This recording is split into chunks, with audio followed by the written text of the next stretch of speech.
A miraculous spring, clear as children's song. Deep runs its stream, elegant but strong.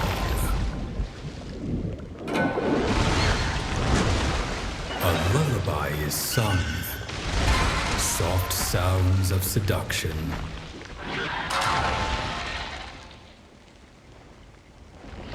Its dulcet tones inducing sleep and serpentine destruction.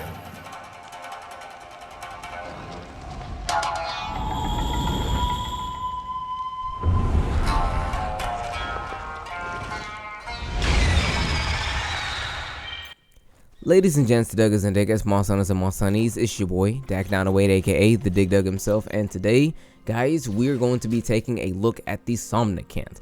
Now, the Somnacanth is a freaking amazing monster. I love this thing. It's so unique and so random, and it's really cool because when you look at it, it looks kind of like, I mean, if you squint at it from the side and kind of turn your head a little bit, and then, you know, whatever, look at it in the dark a bit little as well, it kind of looks like a mermaid. So I can kind of see where it has that allure of like, oh, it's a mermaid, or that it's maybe a person. You kind of walk up to it and then it puts you to sleep because it has the ability to put you to sleep. Very akin to Grey Baggy, but more so with gases as opposed to like a toxin that the Baggy has that shoots it like almost like a venom. Whereas this monster, the Somnacanth, actually shoots it more of a powdery substance.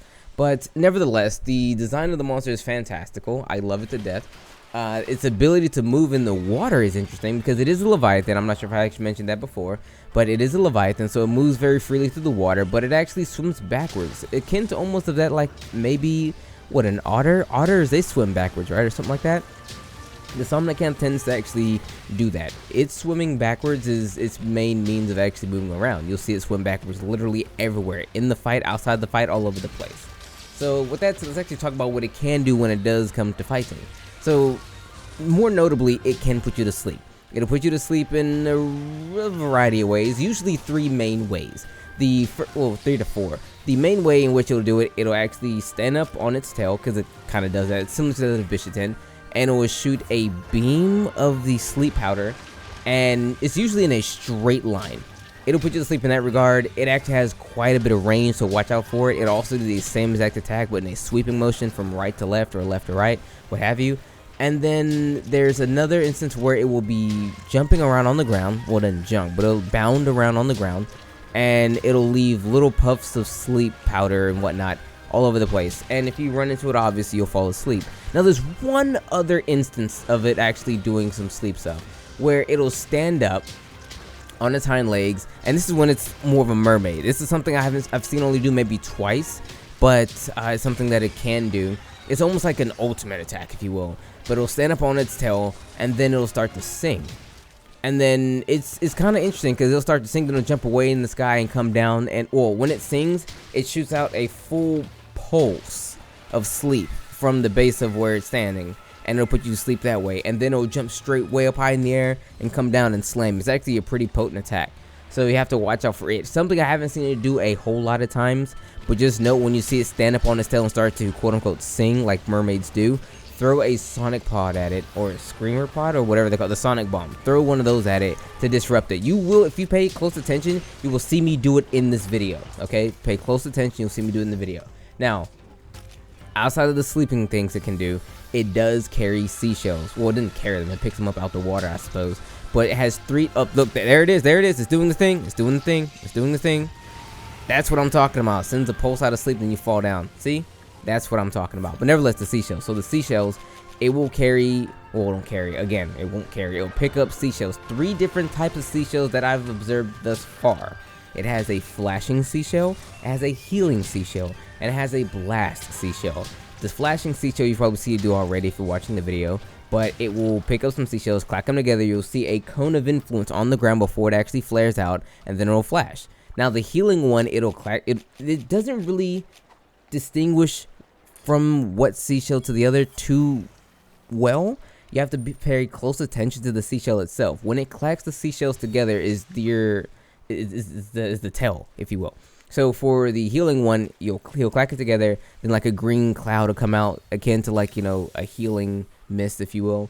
But the blast one is the one I'm having the most trouble identifying because it looks similar to that of the flash one, but with the blast one, there isn't the cone of influence on the ground showing you where the flash zone is going to be at. So I guess that's your particular tell. If he's clacking shells together with no cone on the ground, it's probably going to be blast, or it may even be healing or something. It's a very rare thing that it'll do, differentiate from, or it'll go between flash, healing, and blast. I've seen it do the flashing and the blasting one more than I've seen it do the healing one. So you may run into the same instances from for like as I did, where you see it flash more than it will do blast. So just pay attention to the shelling. You don't want to be right near it when it starts doing the shelling stuff, okay? It gets kind of wonk. But outside of that, it has a standard suite of attacks you'd expect a monster like this to have. Because it can stand up on its tail, it actually shares the arm sweeping attack with that of the Bishaten, because the Bishaten does the same thing. It has a belly flop where it claps its hands together while standing on its tail and drops its body down. It has, what else? It has this other attack. It very akin to when I said it would sing then jump in the sky. It would have the just jump in the sky and slam its body down really hard attack as well. Among other tiny little attacks that aren't necessarily too notable, things to really like mention home about. It's just, you know, attacks a monster like this would actually have. But for the most part, that's everything you really need to know about the Somnacanth's abilities and what it can and cannot do it off the rip, I suppose. Off top of the head. This is all coming off top of the dome. Let's move over to the gear and everything, because the gear, honestly, the gear is not that great, but it can be good for like a couple of setups and maybe even for some gimmicky type stuff. Okay, so Bishaten armor is interesting. It gives sleep attack 1, item prolonger, bombardier, and divine blessing. Now, when you look at these skills, they're like, dude, what are these skills? But only one thing I can really know for this is actually quite notable. So it gives sleep attack. Sleep attack 1 increases your sleep buildup by 5%, and also gives you a flat addition to 1 on your sleep. Now, obviously, you're going to want more particular points of this to make it any real efficient type of thing. You're going to probably go all the way to 3, but we're going to get to that in a hot second. Item prolonger extends the duration of some item effects. We talked about this before. Take a demon drug. It lasts 30 seconds technically, but with this, it lasts, what, like 45 seconds? I forgot what my math was. My math was wrong, but it lasts a little longer because that's how that works. Bombardier is where it starts to make sense. Increase the damage of explosive items by 20% off the rip because it's Bombardier level 2. Now, remember when I said a long time ago when we were talking about the baggie that if a monster falls asleep, the very next attack that is done to it is like triple the damage. This is good. What people tend to do is we tend to sleep bomb. What sleep bombing is for the uninitiated, sleep bombing is when a monster is asleep and then you pull out the bombs. Bombs do a large amount of flat damage very quickly. So if you let's say a bomb does 100 damage to a monster when it's awake, it'll do about 300 damage when it's asleep. So what you do is you lay down a bunch of bombs and then you activate them at the same time. Then you hit the monster with that, doing insane amounts of damage. That's where sleep attack and bombardier come together. So let's say you put the monster to sleep a lot easier, a lot more efficiently because you have sleep attack. Then you throw the bombs down because you have bombardier, and then you do a lot more damage. That's where I see the gimmick or the setup, okay? And then divine blessing because, you know, reduces the chance of you actually taking full-on damage. So for 30% of every attack you take, or hold on. No. That's weird. Okay, so it's a little weird. So the game will select when the skill is activated, and when it's activated, you'll take 30% less damage from a particular attack. There you go. What attack it is, again, it says it's predetermined. So it's just whenever you take a hit, you could take less of a hit. That's how it works. I knew it was a percent chance of taking a percent chance less, essentially. So you have a 20% chance of taking a 30% chance less amount of damage. Kinda, not really. There's probably more higher percent chance of taking less percent, but you kind of get what I'm getting here. So without even looking at the weapons, I can tell you right now, its weapons are sleep. That's literally it. I've taken a look at them. They're just sleep weapons. They're sleep weapons, just like great baggy stuff. To be very fair, when I compared the two, they seem to be very similar, like almost akin to that of the Reidazuchi and the Yonkutku, where they have basically all the exact same parameters. The only difference will be maybe certain weapons have a little bit more attack than others, and there may be a little bit more sleep on some compared to some others, or maybe a little more sharpness. They don't really resonate too high with me. A lot of them have just 80 attack and like 12 sleep or something like that, so it's just whatever sleep weapons you already have. Or let's say your weapon already, well, not already, let's say your weapon doesn't even have baggy weapons, and now you have Somnacanth sleep weapons, so you just kind of get that. Like for example, the Lance and the Gil Lance don't have Somnacanth weapons, but they have baggy weapons, and so on. Bringing it all the way back around town here, Somnacanth is a very interesting monster. It has a really cool way of moving around, doing the things that it does, putting down the sleep in a more, what do you call it? More, I guess, say more efficient fashion than what Baggy would do, because Baggy would shoot it in one particular glob at a time, where this thing can spread it out over a wide area, making itself a bit more dangerous in that regard. It doesn't have any minions or anything like that, so I guess it can't hit you with any sneaky cheeky stuff, but it'll still hit you with some weird funky stuff nevertheless. But if you guys want to do a great amount of damage to it, of course, as always, you want to hit this monster in the head. That's correct. And if you want to do the most damage by hitting him in the head, you have to remember that his weakness is actually not fire. Well, it does have weakness to fire, but it really and truly earnestly has a weakness that of electricity, or thunder, if you will. So if you guys remembered to make the Kezu weapons, like I told you to make, if you didn't listen to me, then here you are looking silly. The Kezu weapons are gonna do your best, the best when smacking it on its soft bits. Also, you can't go too wrong with fire.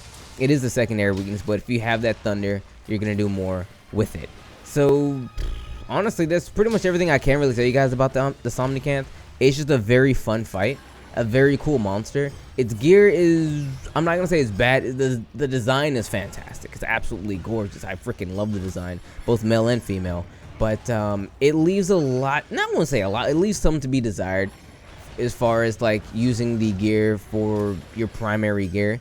Because as it stands right now, I mean, a lot of the gear in this game, they seem to rely on, I hate calling it gimmicks, but they're kind of gimmicks. They require a bit of setup. Like this set right here is specifically a sleep bombing set. Now there's nothing wrong with sleep bombing. There really is nothing wrong with sleep bombing. It's a very good way of actually getting the ish done. You know what I mean? It's just that, why do we need a set explicitly for sleep bombing? We could just use a set for, like, I don't know, a general like Blade Master set or something like that. But nevertheless, it's a thing. I mean, if you want to sleep bomb, you're probably gonna run some Somnacanth. If not, then it's fine. You know, whatever. It's sleep stuff. Sleep is good. Sleep is good. Okay, guys, sleep is good. Sleep weapons are good, and the armor is really good, so it gives you sleep attack. You can just use it for mix sets. You know what I mean? So yeah, there you go. Nevertheless, that is my opinion, my tips, and my tricks on the Somnacanth. And as always, if you guys want to hunt with me, or talk to me, or hang out with any of my peoples or whatever, you can hit me up in the Discord. Please do that, guys. I'm trying to get as many people in Discord server as possible, because you know what I mean? I love you guys. I want you all to have a fantastical good time hunting in this game and having a good time and whatnot. Join the Discord so we can all have fun together, alright? And if you don't want to do that, feel like, Dak, Discord is not my thing, but I'll be on Twitter all day, bet. I'm on Twitter all day. If I'm not on Discord, I'm on Twitter. So if you want to, you can follow me on Twitter, because if you do that, I can't talk. If you follow me on Twitter, you'll know when I'm uploading videos, how many videos that day, when I'm streaming, so on and so forth. And you know, I be posting funny memes and whatnot and stuff too. Yeah, so with that being said, everyone, it's been your boy Dak908, aka the Dig Dug himself. Thanks so much for watching, and as always, may the desire sensor forever be in your favor. And let me know if you learned anything in these videos, guys. I'm trying to like teach people stuff. If you're not learning, what's the point?